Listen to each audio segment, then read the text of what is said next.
Amici bellini, io mi rifiuto assolutamente di continuare a parlare di Spalletti, anzi respingo chi si sta interessando un poco troppo alle cose che non ci dovrebbero interessare. Dobbiamo parlare del Como. Mi rendo conto che non c'è stata la conferenza, ma noi l'analisi pre-tattica, la preanalisi tattica la dobbiamo fare. Cominciamo?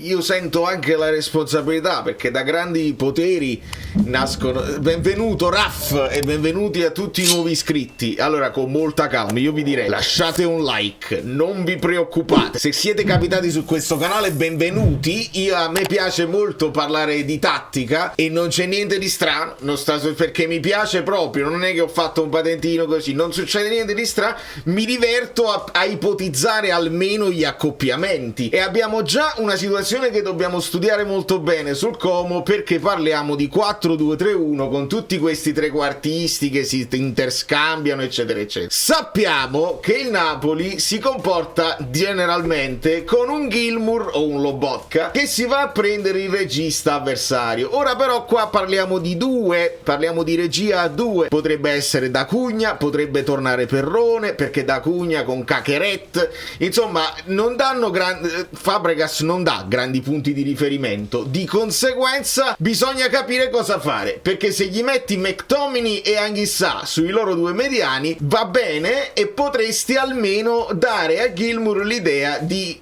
tenere un occhio anche a Nico Paz. Non sarebbe secondo me sbagliato pensare di non far partire il nostro regista verso la costruzione dal basso del Como, ma magari tenerlo basso dove lui dovrà giostrare col pallone, in modo tale da evitare, perché altrimenti dobbiamo prendere uno dei due centrali, lasciare l'uno contro uno con la punta, Duvikas, Morata, quelli che saranno, e mandare un centrale su Nico Paz, il che potrebbe scompaginare un po' tutto. Il Como ha dimostrato di saper segnare in molti modi. Il Como ha dimostrato soprattutto, e adesso lo vediamo con i numeri, hanno un'ottima difesa, hanno la seconda miglior difesa del campionato. Di conseguenza è una squadra che in questo momento va rispettata tantissimo, e sappiamo che ha grande possesso palla, ma c'è un numero che non vi aspettate, un numero che non vi aspettereste, ma adesso lo vediamo.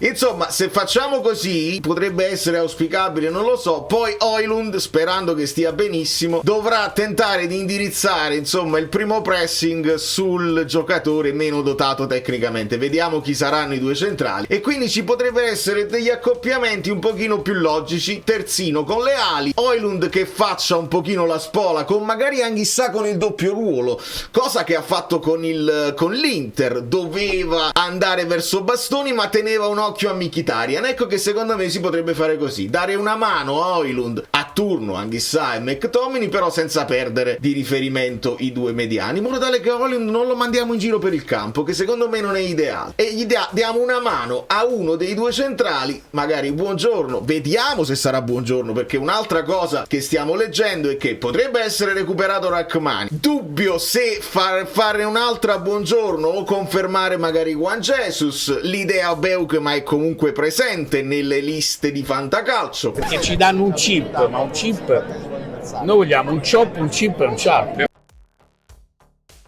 E potrebbe tornare Spinazzola terzino qua, e Pareneres sia in vantaggio per una maglia come esterno sinistro. Lo sappiamo, ci piace di più a destra eccetera eccetera, ma Politano non si può muovere. Højlund dovrebbe tornare titolare, si dovrebbe rivedere anche Lobotka in panchina, e quindi questa potrebbe essere la situazione del Napoli senza Lang. Pare che Lang dovrebbe essere convocato, che alla fine erano due botte che ha preso, però questa potrebbe essere la situazione iniziale. Da capire, perché purtroppo dobbiamo sempre considerare che abbiamo una partita subito dopo di Champions, e sarà una partita non banale, perché è la partita che viene dopo la debacle del 6-2. Di conseguenza dobbiamo ragionare, ma io ci ragionerei dal 60° in poi. Cioè voglio una squadra che per un'ora fa un pressing ferocissimo sul Como, per un motivo molto semplice: se andiamo a vedere con il cavetto e ci spostiamo da questa parte, l'unica partita partita che il Como perde, perché ne hanno vinte 4, pareggiate 4 e persa solo una, è con il Bologna. E il Bologna, qual è il punto di forza di Italiano e del Bologna? La pressione, il PPD, la pressione aggressiva per farti ragionare di meno. Sappiamo che il Como, non è facile, però sappiamo che il Como ha la predilezione al possesso palla, anche a Italiano piace tenere il pallone, ma in questo caso vedete rinuncia completamente Italiano, arrivando a 36% di possesso palla, lasciando il pallone al Como. Però immagino, perché poi non l'ha già visto, si parla così per dire,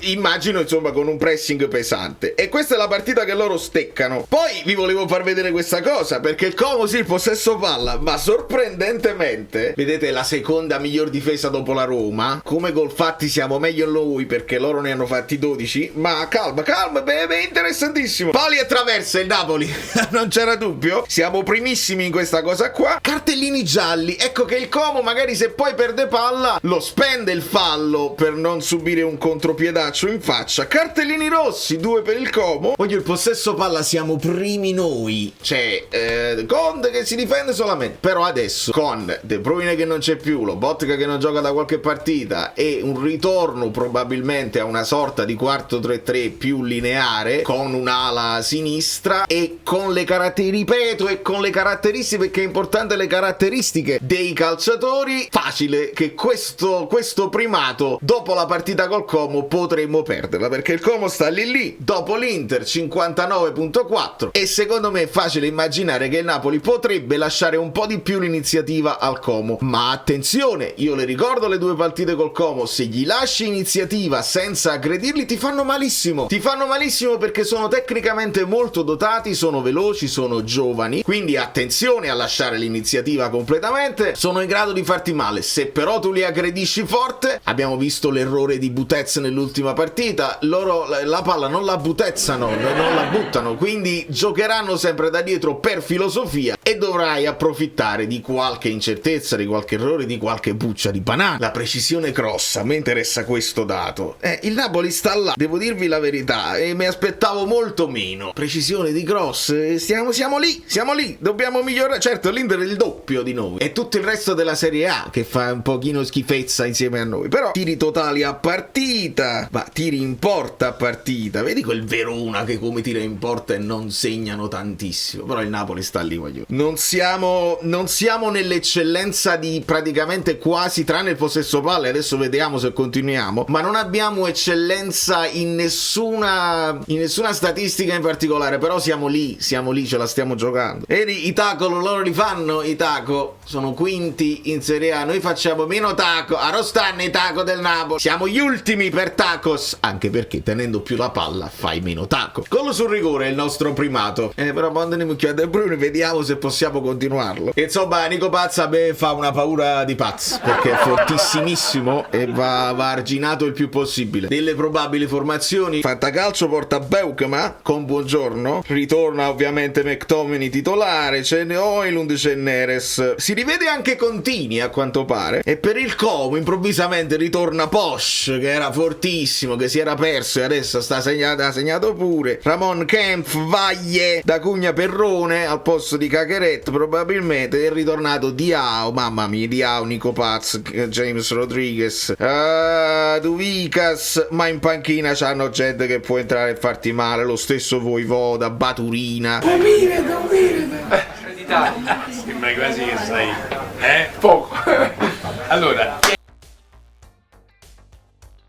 Dai è ritornato, Cerri, Morati, insomma ho paura, concedetemi un po' di paura, senza esagerare però, perché se loro hanno Spalletti noi abbiamo Conte, e mi rifiuto veramente. Molti mi stanno scrivendo, ne stiamo parlando estensivamente nel gruppo Telegram, non mi rifiuto, però mi rifiuto di fare un altro video dove metto Spalletti in copertina, perché lo so che fa discutere. Io alle volte posso calcare la mano su un titolo perché così uno ci clicca sopra e si crea una discussione, delle volte sono proprio proprio il bait, no? Se io ho scritto arbitraggio scandaloso nell'ultimo video è perché sapevo che qualche interista sarebbe venuto a a fumare, a sfumazzare, a spiegare. Ma va bene così, si combatte con le loro stesse armi, quando loro esagerano, esageriamo un pochino anche noi, però Spalletti basta, cioè non mi interessa ricalcare le sue parole, le virgole, ha detto ultima, ha detto quello perché poi ha detto anche delle cose carine per quanto riguarda il tatuaggio, me lo sono fatto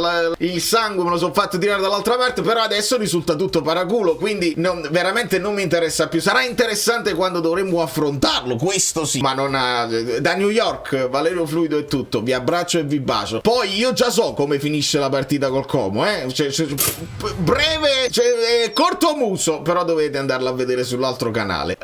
Fluizot.